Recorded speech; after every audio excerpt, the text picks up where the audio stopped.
Hi, welcome to Skills for Community, the third week of this. So today I'm going to talk to you about blogging for beginners. Okay, so just a little introduction. My name is Kat Story. You can find me on various social media here. I am a social media content planning manager at the Co-op, and in my spare time I am a blogger. I've been blogging for about 7 years now. You can see there catstory.com.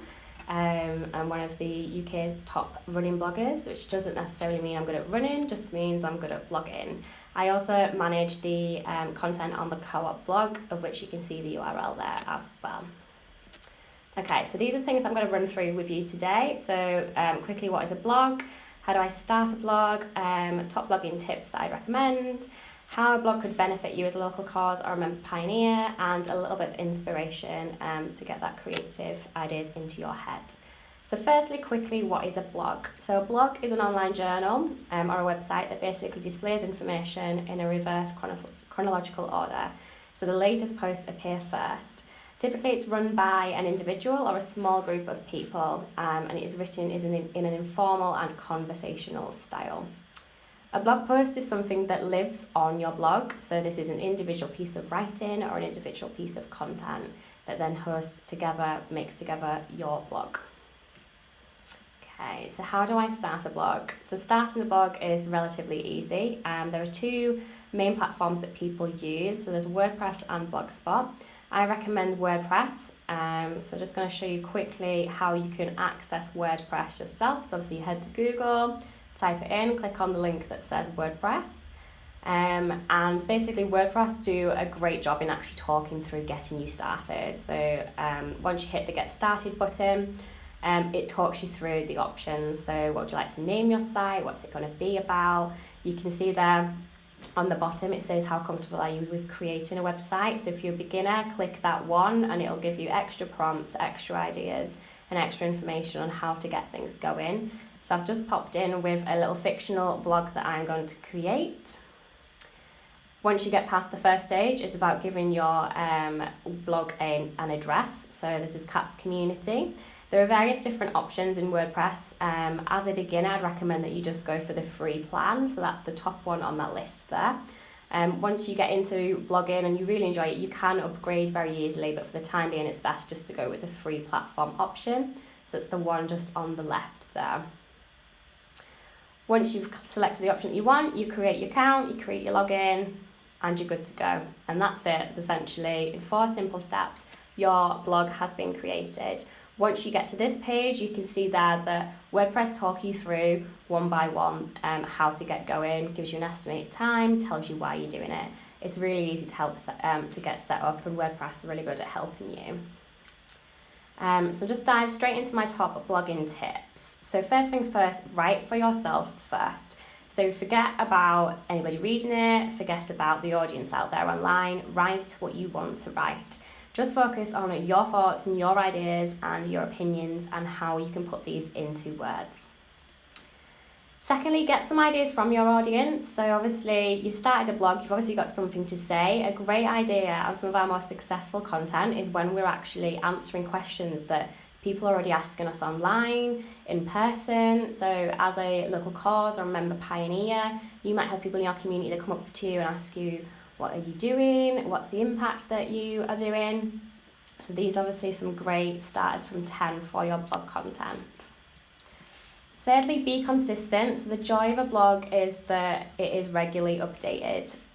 So when you begin, I'd recommend aiming for at least once a week as a great start. If it's less than that, don't worry too much. I'm sure you'll get into the roll of things. Be true to yourself and be true to your voice. So people follow blogs because there's personality behind it. They don't want to just follow a website that might be corporate. It's about, being yourself, not being too professional. You don't have to use big words to impress others. Very much write like you talk. People say about my personal blog that when they read it, they actually read it in how I would talk and in my voice, because I write it very much the way that I do talk. Good tip is to write catchy headlines. So obviously when you're writing your blog post, you've got your blog headline and your blog content. So the average attention span online is just 7 seconds. Apparently a goldfish average attention span is 9 seconds. So you can see you've got a very little time to grab people's attention. So people are going to judge whether they want to read more of your words based on your headline. So keep them bold, keep them punchy, and keep them short and sweet. Going into short and sweet, so you should be keeping your blog post overall short and sweet. So you want to be taking up 1 to 2 minute people's time. This is great for beginners because you don't have to, write a whole big monologue. You can start with just 200 to 500 words on what have you been up to recently, what's going on in your community, what's the latest event, what's your latest fundraiser. Keep it short and keep it sweet. The joy of blogging is that it's very much a blogging community, so you can engage with others. There's comment sections on your blog so people can comment on what you've written about. I always recommend responding to these comments, responding to messages or emails that you might get. If you share it on social media, respond to people coming back to you on social media. You can also go out there and find blogs that you enjoy and comment on there, send people messages. Ideally, once you've started to establish yourself in some kind of blogger community, it's a fantastic idea to collaborate together. And my last tip would be just get started. So once you've got your blog set up, just start writing. You don't have to overthink it. Just be yourself, write your content, get it out there. As you get more confident, you can look at what's working, what isn't working, and what to adjust, and obviously put that into place as you move forward. So next, some tips about how a blog might benefit you as a local cause or as a member pioneer.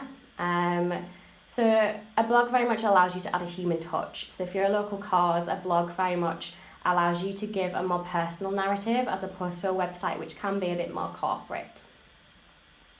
It also shows the effect of your work. So if you've got regular updates, you can really showcase individual cases, individual stories, all the lovely little things that you know from working in your local community or working with people that your cause supports.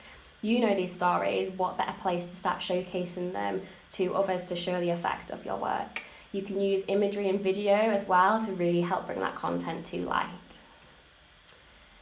It allows you to act quickly, so the joy of a blog is that you can very quickly write a blog post and get it live and share it on your social media or via email with your network. So you can very much keep those that are interested in your local cause and interested in your community up to date with things that might affect them. This is a great way to keep your subscribers and your audience in the loop. It can help drive donations also, so on a blog post, you don't have to go for the hard sell. Obviously, you can tell individual stories, but have a very soft call to action at the bottom of each blog post can be a great way to obviously highlight and ask people and direct people to your donations page. It can also add fantastic value to a social media activity. So if you've been following the previous 2 tutorials that we've done, one on Twitter and one on Instagram, blogs can give you additional content to be sharing on those channels. So obviously on Twitter in particular, you're very limited to that character limit. So a blog, you can obviously go into a bit more detail about what you are, what you're working on, the effect that you're having, and link through to it from your social media activity. Social media can also drive just as much traffic to your blog as a search engine can. So it's definitely worth, if you're blogging, to be sharing it on your social media channels. Blogs ultimately as well help rank you higher on search engines. So if you want to be as high up as possible as Google, and a blog is a fantastic way of helping your website perform better. And it's simply because it's updated more frequently than your website. I'm sure there's very few people out there that update their website once a week or a couple of times a week, whereas blogs are a great way, obviously, that are continuously updated. And higher up on Google, the more likely someone is going to find your website and to find out about you and your work. Again, going into this engagement, so blogs also welcome conversation among your readers and among your supporters and among your community. So if you're writing about something that evokes a feeling, people can really engage with that. If you're starting a conversation about the work that you're doing and the impact that you're doing, it's very, very valuable. So a little bit inspiration for you. So this was just some that I found out and about when I was looking at other not local causes, some more national causes.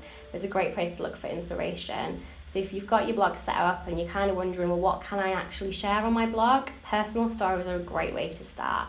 So ask your volunteers, Ask those that are raising money for you in fantastic ways. Ask those in your community. You know, there's fantastic human interest stories to write some content for you. So there's some examples here from Marie Curie and Diabetes UK about how people are obviously supporting them. Lists are also a fantastic way to engage people online on a blog. So I've already said the average attention span is 7 seconds. So a list is a great way to engage people who are time poor. So it's breaking things down into very manageable content. It's very easy to skim. So these are some examples of some content that other causes and other charities are sharing on their blogs.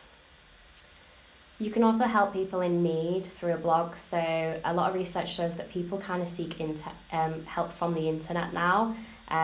So rather than asking friends and family, they might head to Google and start Googling how to help with this, that and the other. So if you've got something and you feel like you can help someone online, a blog is a great way to do this.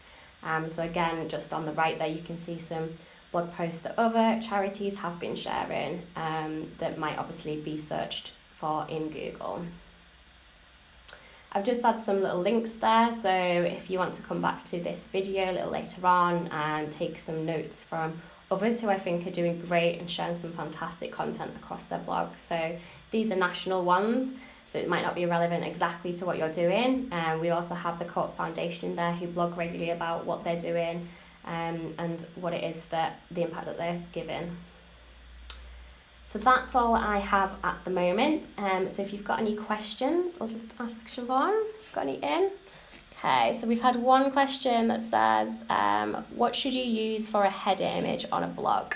So a blog, as I said, as I've talked about, it's very much writing content, but you can put on videos and images. So if you're writing a blog post that's a personal story, if it's someone that's doing some fantastic fundraising for you or someone that's done something amazing in your community, then a picture of that person doing that fantastic thing is perfect, or even just a simple headshot of that person is a great idea for content.